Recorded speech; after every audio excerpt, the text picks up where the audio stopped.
Bonjour. Faites le pitch. Vous avez 1 minute. Montre en main. Qui êtes-vous? Que faites-vous au sein de PayFit? 1 minute, allez-y. Alors, bonjour, je m'appelle Firmin Zocchetto, je suis CEO et cofondateur de PayFit.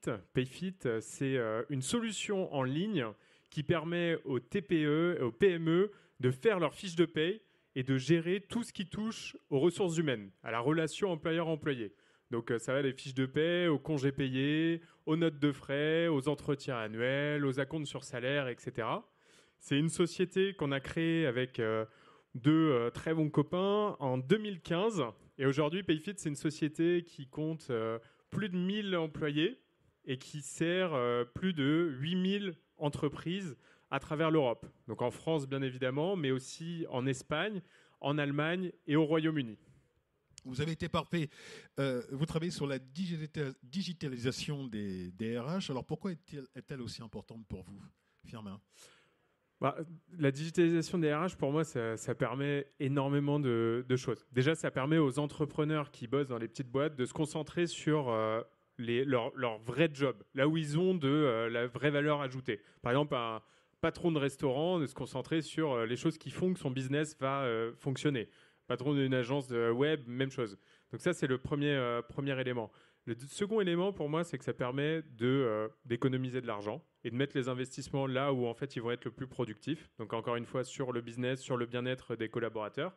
Et le troisième élément, c'est quand on a les bons outils, donc forcément digitaux, quand on parle de RH, on peut, en fait, permettre l'épanouissement de ses employés. Si on n'a pas les bons outils, en fait, on ne peut pas permettre cet épanouissement. S'il y a une friction pour chaque employé à demander à partir en vacances, à demander un acompte, une avance sur salaire, parce que y a un employé qui a un besoin spécifique en milieu de mois, s'il y a de la friction, si on a peur d'aller voir son manager, sa boss pour demander ça, ça crée, à cause de l'absence de digitalisation, un manque qui fait que l'employé va être moins bien dans son boulot et va être aussi moins performant. Donc en fait, c'est toute la société qui va en pâtir. Alors, peut-être avec une certaine naïveté, je pense que toutes les entreprises ont des ordinateurs, tous les services RH ont des ordinateurs. Qu'est-ce que vous apportez en plus, vous? On apporte la vraie digitalisation RH. C'est quoi la vraie digitalisation RH? Pour se digitaliser, il ne suffit pas d'avoir un ordinateur. C'est-à-dire qu'effectivement, dans toutes les boîtes, il y a des ordinateurs, les employés bossent avec des ordinateurs, mais le problème, c'est qu'il y a encore, par exemple, des imprimantes. Les contrats de travail, je ne sais pas combien ici, en fait, ont signé de manière papier leur dernier contrat de travail, mais je pense que c'est une majorité de l'Assemblée. Alors que pourtant, il n'y a peut-être pas les personnes les moins digitalisées ici. Bon, c'est un exemple, hein, mais les contrats de travail, pour moi, dans 15 ans, il n'y en a plus aucun qui sera sous format papier. Ce sera digitalisé, ils sortiront automatiquement grâce aux variables de paye, ils seront signés électroniquement directement sur la plateforme de paye. Qui reçoit encore son bulletin de paye sous format papier? C'est quelque chose qui existe encore. Bon, c'est quelque chose qui paraît invraisemblable. Qui fait encore les virements de salaire de ses employés à la main chaque mois, même s'il n'y a que 7 employés dans une boulangerie.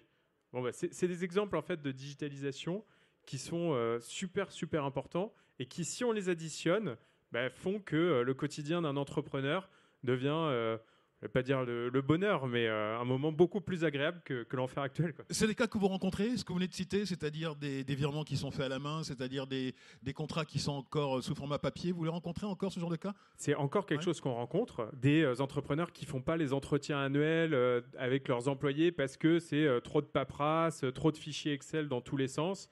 C'est des réalités. Les remboursements de notes de frais qui arrivent 2 mois plus tard parce qu'en fait, c'est oublié sur un Excel, des demandes d'acompte qui ne sont pas faites alors qu'un employé est dans une situation de galère temporaire. C'est des situations qu'on rencontre tout le temps et partout en France, toutes les boîtes, toutes les tailles. Si on sort du microcosme, on va dire, start-up, surtout parisienne et dans les grandes villes, donc les 1% des boîtes tech en France, c'est clair qu'on se rend compte que les PME ne sont pas du tout encore digitalisées. Et je parle des RH, mais je pourrais également parler d'autres secteurs, bien évidemment. Vous avez besoin de beaucoup de conviction pour convaincre les patrons que vous rencontrez, en tout cas les gens que vous démarchez? Oui, parce qu'on est en train de parler des fiches de paye. On n'est pas en train de parler de digitaliser une pratique, un process lambda. Donc, qui dit fiche de paye dit peur, angoisse des entrepreneurs de faire des mauvaises fiches de paye et d'être ensuite attaqués mal vus par leurs employés, ou également le risque URSSAF qu'on connaît tous. Et nous, justement, on fait en sorte de construire un outil qui permet de faire des choses qui soient plus fiables en temps réel et qui rassurent les employés et les contrôleurs URSSAF. Donc typiquement, pour rassurer les employés, qu'est-ce qu'on fait? On donne un accès à tous les employés qui sont sur PayFit et voilà, on leur stocke leur bulletin de paie, on leur demande de poser leurs congés payés en ligne, on leur explique à quoi sert leur compteur N, N-1 RTT que vous connaissez tous. C'est des choses en fait qui permettent de rassurer. Il faut faire de la pédagogie quand on digitalise. Il ne faut pas juste remplacer en fait les humains par des machines. C'est pas ça la digitalisation. Eh bien justement, on va se mettre dans un cas très précis parce que avant-hier, j'ai appelé une amie qui est RH dans un grand groupe de luxe et je lui ai dit que j'allais vous rencontrer. Je lui ai posé la problématique et la première question qui lui est venue à l'esprit est la suivante: comment s'assurer que la digitalisation en outrance donnera aux équipes RH le temps de prendre soin des salariés et des collaborateurs? Elle est en face de vous, d'accord? Je suis sa courroie de transmission. Qu'est-ce que vous allez lui répondre? En fait, nous, on a envie que les entrepreneurs et que les personnes qui travaillent dans les ressources humaines se concentrent justement sur le fait de prendre soin de leurs collaborateurs et de les développer, de les aider à se développer, plutôt qu'être dans des tâches à faible valeur ajoutée et des tâches répétitives de saisie de variables de paye, de récolte de l'information.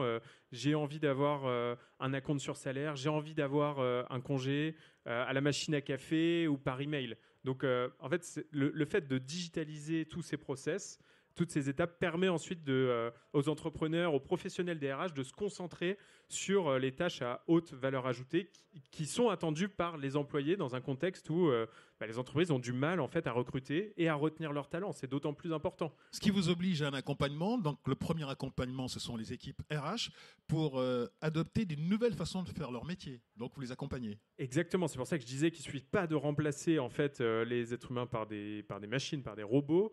Il y a de la pédagogie à faire, de l'accompagnement.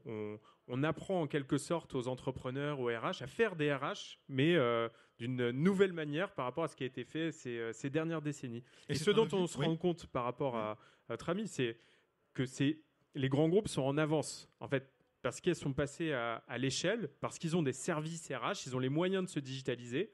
Il n'y a pas une seule boîte en France de 5000 employés qui a encore des demandes de congés payés ou de notes de frais sur papier ou via des Excel. Il y a des outils qui existent, qui ne sont pas forcément très intuitifs, mais qui existent.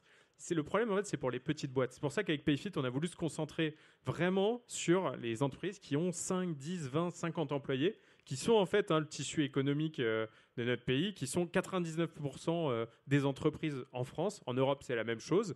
Et c'est ces petites boîtes-là qui n'ont pas les moyens de se digitaliser, qui n'ont pas les moyens des grandes boîtes. Vous parlez de la fiche de paye, vous parlez en fait de tout ce qui concerne l'intime du salarié. Et là, c'est le rapport de confiance auquel vous touchez. Quel discours vous avez justement? Parce qu'on touche à l'inconscient là, dans l'entreprise. Quel est votre discours à ce propos de l'inconscient, de la confiance et de l'intime, du rapport intime entre le salarié et l'entreprise?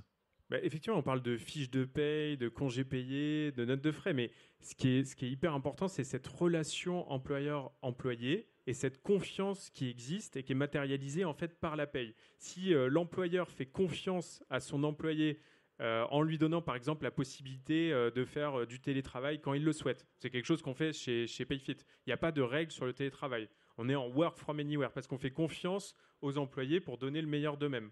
Les employés font confiance en retour à leur employeur et c'est matérialisé en fait par ces process RH, par la fiche de paye. C'est quelque chose qui est hyper important et c'est quelque chose qui, moi, en faisant grandir notre société, me tient énormément à cœur. C'est avec le bonheur de nos clients, c'est quelque chose qui est extrêmement précieux pour moi. Le fait que nos employés, nos payfitters, aient confiance dans ce qu'on est en train de construire pour eux.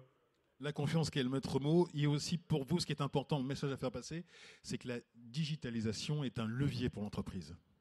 C'est un levier parce que, comme je disais tout à l'heure, ça permet en fait aux entrepreneurs de se concentrer vraiment sur leur métier, là où ils peuvent apporter de la valeur ajoutée et où personne d'autre va pouvoir le faire. Ça permet aux employés d'être plus performants, ça permet souvent d'économiser de l'argent et du coup de l'investir au bon endroit. Donc pour moi, ouais, c'est un véritable levier. On a vu de toute façon depuis 2 ans et demi, notamment avec ce qui s'est passé à partir de mars 2020, Covid, confinement, on a vu en fait les sociétés qui étaient capables de s'adapter rapidement aux nouvelles façons de travailler, celles pour qui en fait ça n'a rien changé en fait, et même parfois ça a été un accélérateur de business parce qu'elles ont su s'adapter aux nouvelles méthodes de travail. On a vu d'autres boîtes à contrario qui étaient complètement désorientées parce que dans l'entreprise par exemple il y avait que des ordinateurs fixes et pas du tout le droit d'aller au bureau. Bon, c'est ce genre de truc, ça va plus exister dans les années à venir, quoi. Un mot sur l'intelligence artificielle. Est-ce que ça peut être aussi un outil dans la prise de décision, dans le recrutement ?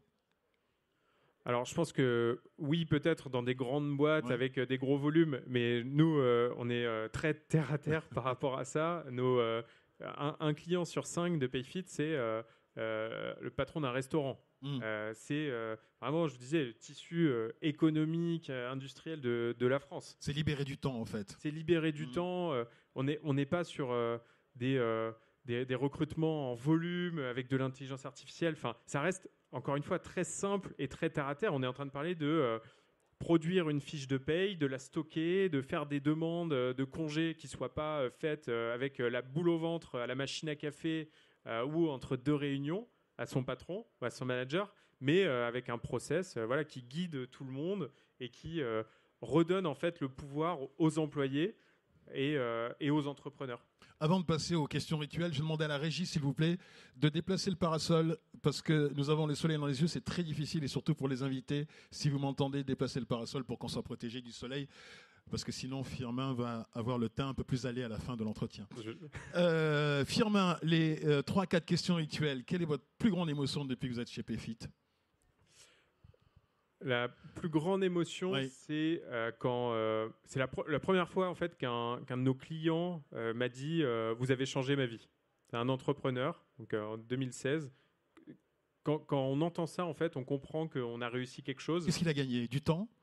Il a gagné du temps, la confiance de ses employés, des allers-retours avec l'expert comptable qui n'en finissait plus, le fait d'avoir l'assurance de dormir tranquille s'il y a un contrôle URSSAF, aussi le fait d'être content en fait de gérer ça parce que c'est joli, c'est intuitif, c'est rapide, il y a de la maîtrise, il voit combien ça coûte, il peut rajouter une prime en 3 clics. Donc c'est vraiment un changement de vie, quoi. Et je me dis qu'on est capable en fait de générer chez les personnes un changement de vie et d'avoir des phrases du type vous avez changé ma vie. En fait, c'est super puissant, quoi. C'est super fort. C'est pour ça qu'on bosse, je pense. La plus grande joie ? Et la plus grande joie, c'est le moment où on était encore tout jeune, 23 ans, on commençait à construire Payfit et on a pour la première fois eu une entreprise qui nous a dit je vais faire mes fiches de paie sur Payfit. On n'y croyait pas trop et c'est pour ça qu'on travaillait dur depuis plus d'1 an. Et quand c'est arrivé, on s'est dit c'est un moment de joie immense en fait. C'est-à-dire on y est enfin. Le plus grand défi, la plus grande difficulté, mais que vous avez réussi à surmonter. Donc là, c'est clairement l'internationalisation. C'est quand on a décidé, il y a 4 ans, de partir en dehors de France et de ne pas juste faire une petite PME française, mais un groupe mondial. Donc on a commencé par l'Espagne, ensuite l'Allemagne, le Royaume-Uni. Et c'est un défi immense pour une boîte française, surtout en si peu de temps, de s'internationaliser, de ne pas rester juste franco-français.